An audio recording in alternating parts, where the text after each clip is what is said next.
Üks kiire küsimus, mis kell on? 4. Vaatad telefoni pealt kella, et miks sa käekella ei kanna? Sest ajad on muutunud.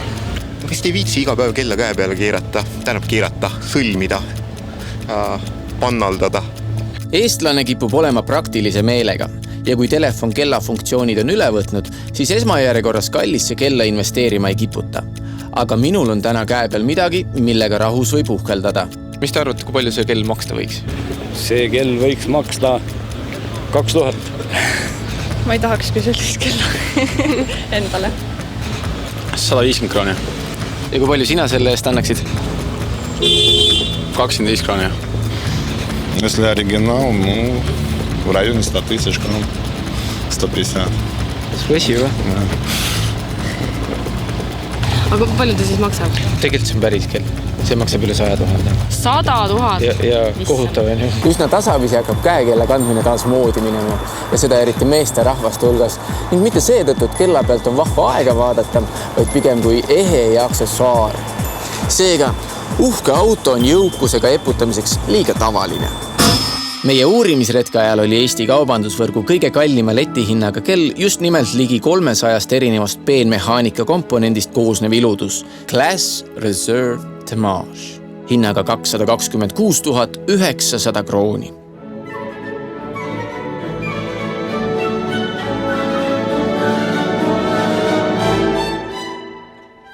Jah, selle raha eest saaks autosalongist üsna kindlasti mõne uhiuue masinaga välja sõita. Aga teadupärast on inimesi, kelle jaoks raha on kõigest number. Ja kuigi päris iga päev selles hinnaklassis kell müügiks ei lähe, ei saa poe peremees ostjate puudus üle siiski kurta. Neid kellasid ostavad selgelt väga teadlikud inimesed, kes nagu teavad seda, mida nad tahavad, nad oskavad seda hinnata ja selge see, et oskavad ka nendest lugu pidada ja hooldada. Et selles mõttes meie võrdleme, et sellise hinnaklassi kella inimene ostab kui tippmehaanikat, kui tippkunsti. Ja kui läheneda nii, et tegemist on kunstiteosega sinu käel, siis tõepoolest ei oleks vist paslik küsida, miks ta nii palju maksab.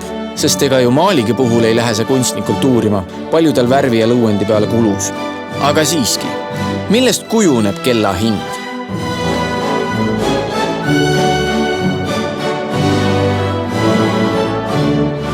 Hind tuleb siis põhiliselt 2 komponendist.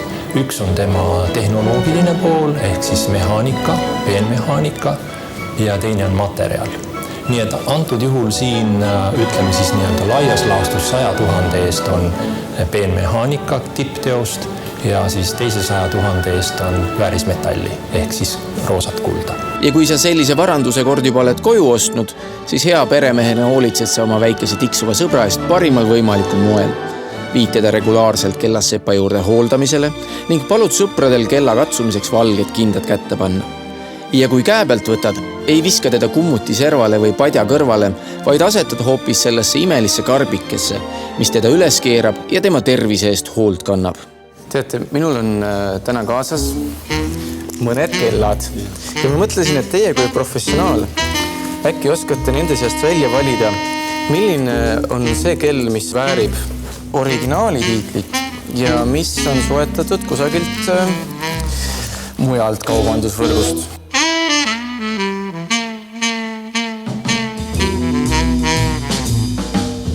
Esmase pealevaatamisel ja siit välimuselt vaadates, nagu on väga sarnane Frank Müller, väga sarnane.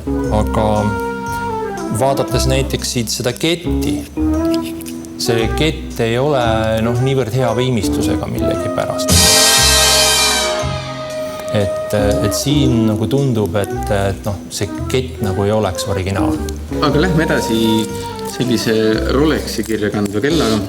Ja, just. Üsna raske ka. No on küll, jah. Isegi käib. Rolexi puhul jääb härra Aalia hetkeks mõtlema, kuid kohe astub kõrvalt ligi kõrgelt koolitatud kellaekspert Urmas Truuvert, kes kiiresti omad järeldused teeb. Siin vaatas läbi, mis peale müüki, see kile on maha võtmata jäänud. Tänu sellele on see mustus ja kõik see taha jäänud, mis on originaal. Peab tunnistama, et meie eksperiment õnnestus 100%. Ja kuigi originaal Rolex tekitas esmasel vaatlemisel mõningat kahtlust, siis üsna kiiresti veenduti, et tegemist ei ole koopiaga. Kindlasti on kusagilt võimalik leida ka selle 226 900 kroonise kella koopiat, kuid ilmselgelt ei tasuks siis sealt oodata sama kvaliteeti, mis originaalilt. Kindlasti on ka Eestis rikkaid, kes keskklassi pereauto väärtuses kellasid ostavad, kuid maailma mastaapidega võrreldes on nad üsna tagasihoidlikud. Nimelt eelmisel aastal presenteeriti Monte Carlos käekella, mille hinnaks oli ligi 30 miljonit Eesti krooni.